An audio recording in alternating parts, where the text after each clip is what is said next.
Jason, John Rahm was a huge favorite last week, went wire to wire in Mexico. Kind of a similar situation, too, when you look at the odds this week with Rory McIlroy so heavily favored. So how does last week maybe factor into what you decide to do this week?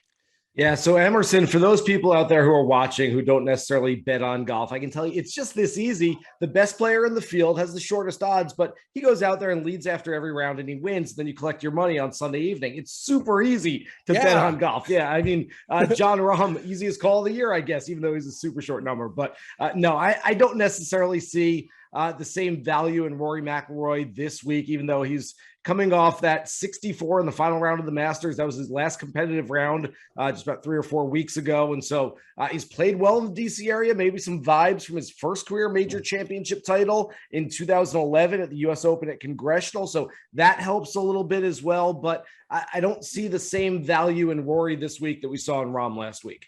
Yeah, and Geoff, like Rory's past success here has come at Quail Hollow. We talked about it yesterday on the show. This is a whole new golf course. Where they at? TPC Potomac. And then you also mentioned yesterday that you maybe like a wire-to-wire bet plus 1,200 for the winner.